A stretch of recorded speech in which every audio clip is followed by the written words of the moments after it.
sobre el buen vivir, porque estamos cursando, aunque no lo percibamos demasiado en las ciudades, pero estamos cursando el Año Nuevo Andino, que para los quechuas es el Inti Raymi, para los aymaras es el Wilcacuti, y para los mapuches el Winau Tripantú, o tiene distintas pronunciaciones. Ayer estuve tratando de unificar, pero no hay manera, pero suena más o menos así. Es el solsticio de invierno y tiene que ver con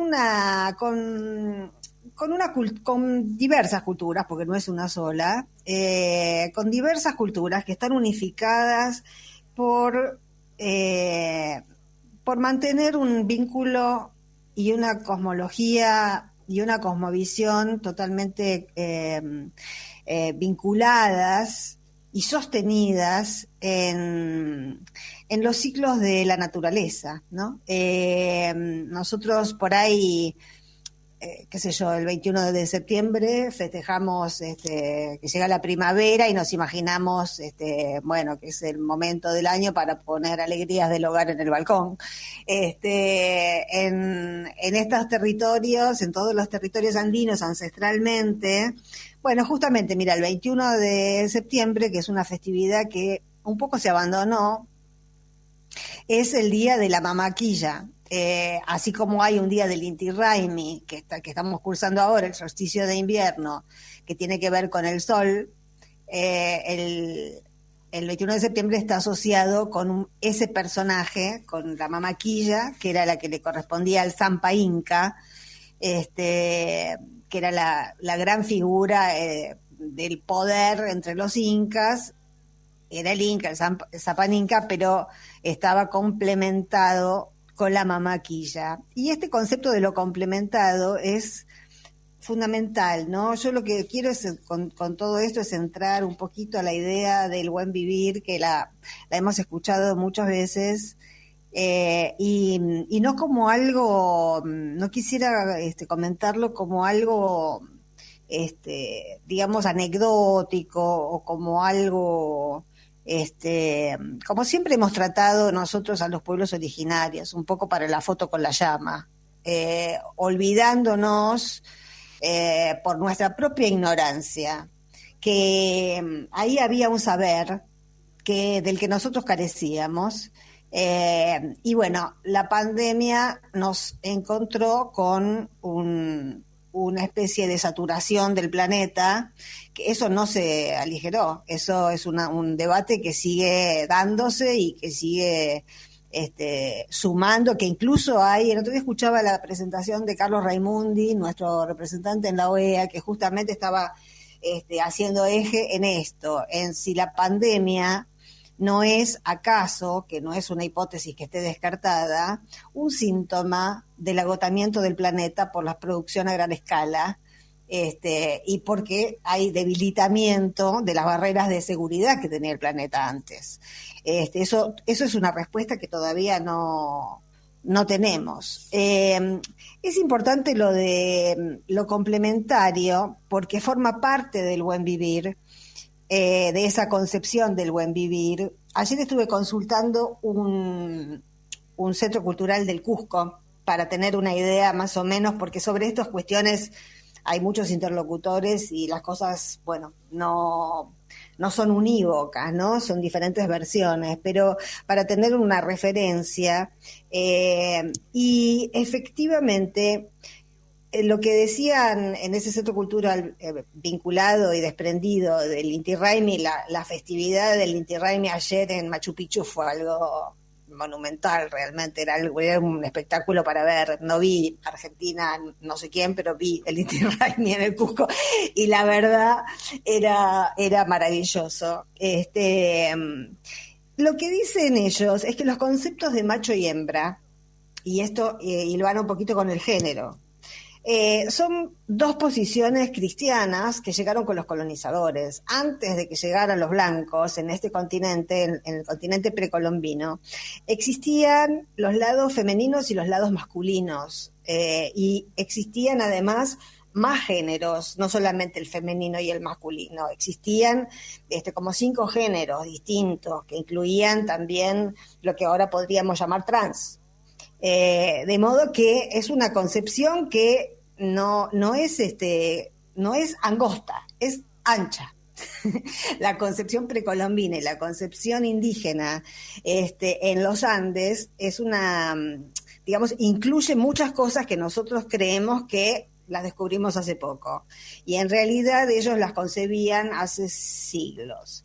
Esto de la complementariedad, de cómo la gracia, la magia, el arte de la vida, por eso el buen vivir incluye y se sostiene en dos ideas fundamentales que son, por un lado, lo complementario, por eso el sol se complementa con la tierra y se complementa con la luna, y por el otro lado, el equilibrio, por eso el respeto por los ecosistemas, por eso hay, creo que en algún momento lo hemos comentado aquí, hay pueblos amazónicos que son pueblos enormes, pero su propia sabiduría ha hecho que a lo largo de los siglos nunca se autopermitieran agruparse en más de 150 personas, se dispersaban por amplísimas zonas del Amazonas, de la selva amazónica, para no dañar el ecosistema.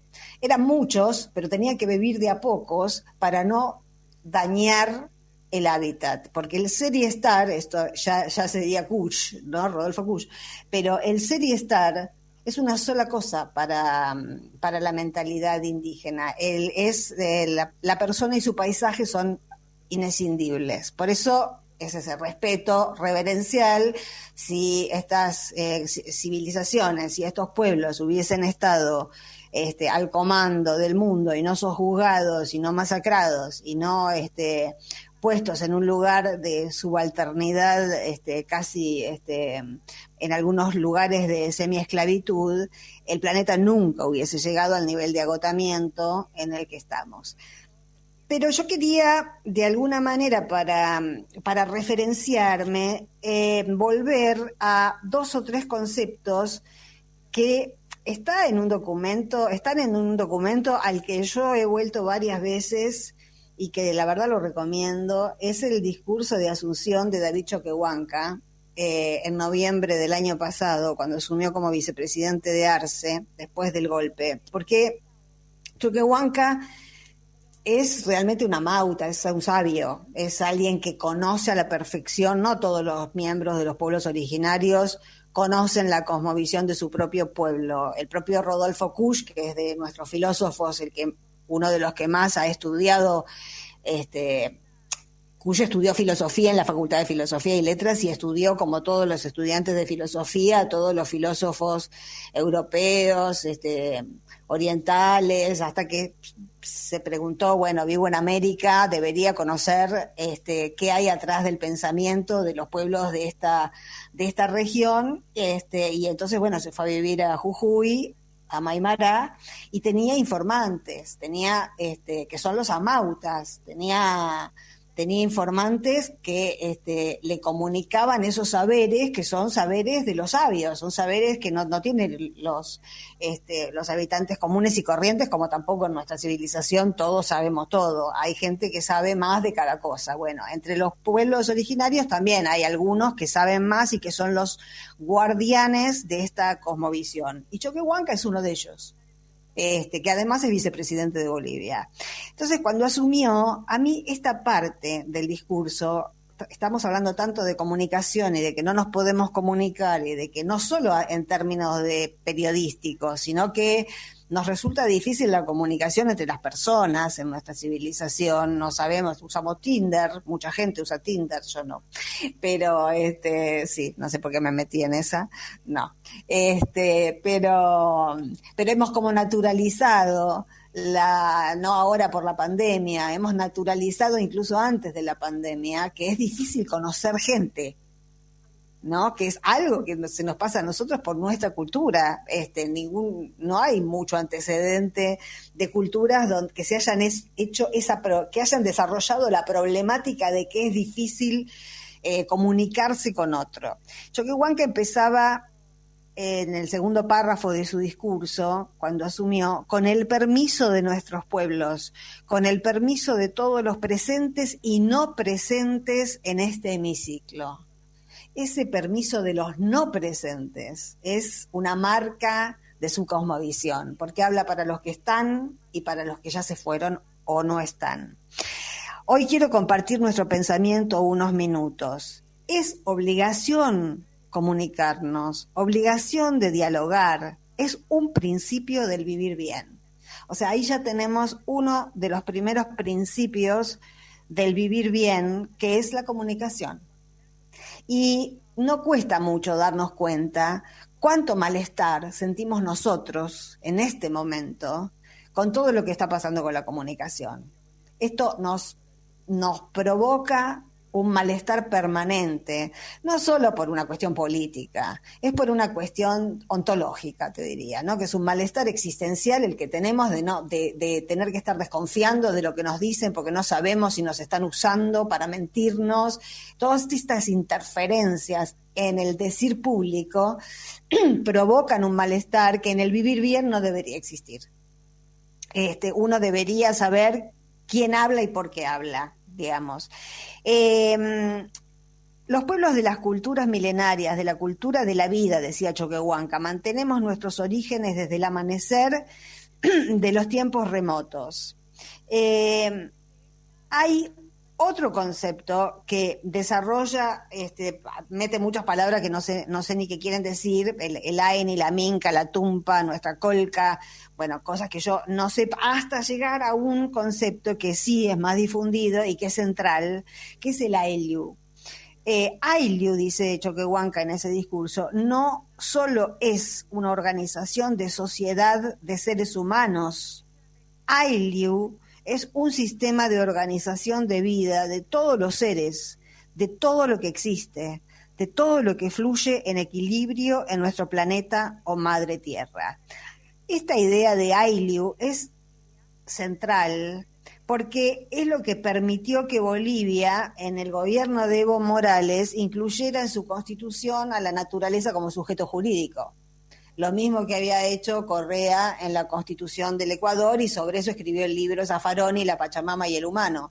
Es decir, si nosotros si nosotros como sociedades occidentales reconociéramos a la naturaleza, que la naturaleza tiene bienes jurídicos, bueno, no podríamos estar extrayendo ilimitadamente cosas de la tierra, no podríamos estar generando ganadería extensiva, no podríamos estar incendiando los bosques para generar más espacio para la ganadería extensiva.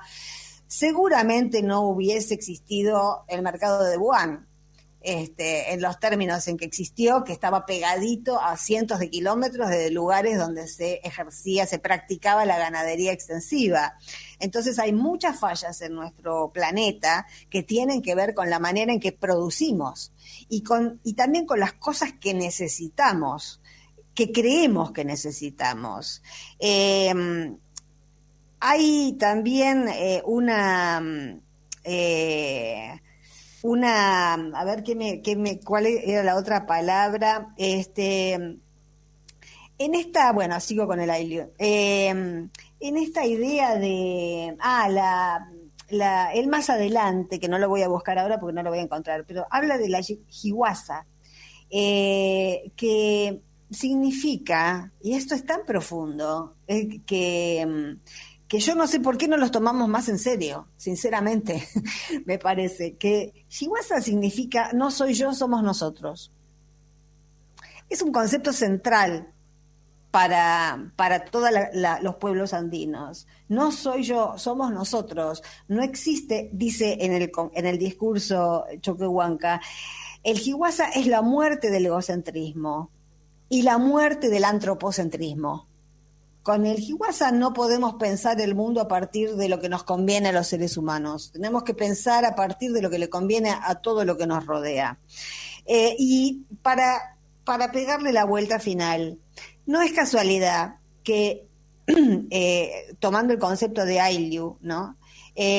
No es casualidad que hace unos años el Papa Francisco haya elegido Bolivia para pedir perdón por la colonización, por los 5 siglos de colonización, porque es una línea que cruza este concepto de Ayllu, pero que va en la misma dirección. Este Papa tomó por nombre el nombre de Francisco, que según Leonardo Boff no es un nombre, sino que es un modelo de iglesia, basándose en todo lo que le dejó San Francisco de legado conceptual para la Iglesia Católica. Y entre ese legado conceptual, bueno, está el hermano Sol y la hermana Luna, está el hermano Zorro, está el hermano Pájaro. Francisco fue el único santo de todo el santoral católico que consideraba la naturaleza también parte de la hermandad que sentía por otros seres humanos y que le confirió, y eso es lo que sostiene, por otro lado, Francisco en sus encíclicas. En la Laudato Si, por ejemplo, está sosteniendo lo mismo, en otras palabras, con otras tradiciones y de otra manera, pero va en la misma dirección que Choquehuanca cuando habla del Ayllu. Es decir, que no solo hace falta que nos organicemos pacíficamente los seres humanos, sino que nos organicemos complementariamente y también armónicamente con nuestro alrededor y con la naturaleza que nos rodea. Y finalmente, el último concepto del buen vivir, que no tengo ahora presente el nombre con el que lo designan, es que, y que ahí sí hay una diferencia entre el modelo en el que nosotros estábamos hasta el 2015 y un modelo que yo creo que deberíamos ir trabajando de alguna manera, es que hay que ser austero.